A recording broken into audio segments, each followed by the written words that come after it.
భారతదేశ ప్రజలందరికీ, ముఖ్యంగా ఆంధ్రప్రదేశ్ తెలంగాణ ప్రజలందరికీ కూడా పేరు పేరున పవన్ కళ్యాణ్ గారి తరపున జనసేన పార్టీ ఆవిర్భావ దినోత్సవ శుభాకాంక్షలు.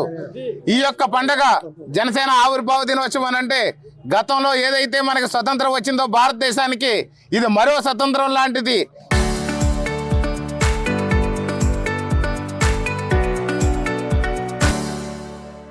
ఈ పార్టీ ఎంతో ఉద్యమంగా ముందుకు తీసుకొచ్చి ఎన్నో కష్టాలు భరించి, బాధలు భరించి, ఇబ్బందులు భరించి, అవమానాలు భరించి, ఎన్నో ఆర్థికపరమైన ఇబ్బందులు ఉన్నప్పటికీ కూడా ఒక ఉద్యమంలో ముందుకి ఒక్కడే సాధించినటువంటి పార్టీ జనసేన పార్టీ. ఎవడో తండ్రులు, తాతలు, ముత్తాతలు ఇచ్చిన పార్టీ కాదు. ఒక వ్యక్తి మొదలుపెట్టి ప్రజాపాలన కోసం, పేద ప్రజల, బడుగు బలహీన వర్గాల అభివృద్ధి కోసం, క్షీణింపబడుతున్నటువంటి క్షీణ జనుల కోసం జనసేన పార్టీ ఆవిర్భావం జరిగింది. అలాంటి ఆవిర్భవించినటువంటి పార్టీకి ఎన్నో తట్టుకుని ఈ యొక్క దేశ ప్రధాని సైతం పొగిడించుకునే విధంగా, దేశ ప్రధానితో ప్రశంసలు పొందే విధంగా జనసేన పార్టీ ఎదిగిందేనంటే ఈవేళ జన సైనికులు, వీర మహిళలు పవన్ కళ్యాణ్ గారి ఆశయ సాధనలో పనిచేయడమే కారణం అని చెప్పి ఈ సందర్భంగా తెలియజేస్తున్నాను. అదేవిధంగా చూస్తే జనసేన పార్టీ ఆవిర్భావం నుంచి కూడా ప్రజల పక్షాన పోరాడుతూ, ప్రశ్నించుతూ ఇప్పటి వరకు వచ్చింది. ఇప్పుడు అధికారం చేపట్టిన తర్వాత కూడా ఈవేళ బ్రహ్మాండంగా ఎక్కడా లేని అభివృద్ధిని అంతా కూడా చేస్తుంది. ఆ యొక్క పవన్ కళ్యాణ్ గారు ఎక్కడో మాలుమూరు ఉన్నటువంటి ఏజెన్సీల నుంచి మొదలుపెట్టి మైదానాల్లో ఉన్నటువంటి పెద్ద పెద్ద నగరాల వరకు కూడా ఆయన చేస్తున్నటువంటి సేవలు ఎనలేని సేవలుగా ప్రజలందరూ ముక్త కంఠంతో చెప్తున్నారు. పంచాయతీ రాజ్ వ్యవస్థ కుంటుపడిపోయి ఈ యొక్క పంచాయతీల్లో రూపాయి నిధులు లేకుండా సర్పంచులు కనీసం సర్పంచులు అనే విషయాన్ని కూడా మర్చిపోయే వరకు వచ్చినటువంటి పరిస్థితి నుంచి, ఆ సర్పంచ్ వైసీపీ నుంచి గెలిచాడా, టీడీపీ నుంచి గెలిచాడా, జనసేన నుంచి గెలిచాడా అనేది లేకుండా సర్పంచ్ కాళ్ళు ఎగరేసుకున్న రోజు పవన్ కళ్యాణ్ గారు ప్రమాణ స్వీకారం చేసిన దగ్గర నుంచి ఉందని ఈ సర్పంచులందరూ కూడా సంతోషాన్ని వ్యక్తం చేస్తున్నారనే విషయం మనందరికీ తెలుసు.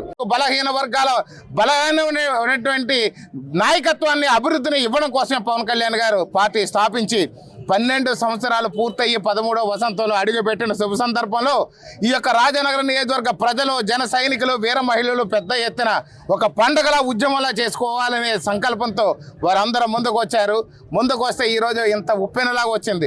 ఖచ్చితంగా ఒకటి చెప్తున్నాం, ఎవడో ఏదో అనుకుంటే కాదు. దుర్మార్గులు, దుష్టులు, ఎవడో దుర్యోధనుడికి కనపడినట్టు కళ్ళన్ని పచ్చగా ఉన్నట్టుగా వాళ్ళ దుర్మార్గులు దోచుకునే వాళ్ళకి దోచుకునే మాటలు మాట్లాడతారు. కానీ ఖచ్చితంగా రాజనగరం నియోజకవర్గాన్ని గతంలో ఎవరో చేయనంత అభివృద్ధి చేస్తాము అని చెప్పేసి మరోసారి అందరికీ గుర్తు చేస్తున్నాం. ప్రస్తుతం మేము బత్తుల వెంకటలక్ష్మి గురించి ఒక దరిద్రుడు, నిష్ఠ దరిద్రుడు మాట్లాడాడు. బత్తుల వెంకటలక్ష్మి కొంగు దాచిన మాట కాదు, కనీసం ఎవరి దగ్గర ఒక కాయ అయినా సరే అడిగి తీసుకుందని నిరూపిస్తే నేను రాజకీయ సన్యాసం చేస్తాను. తమ్ముడు రా.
Thank you.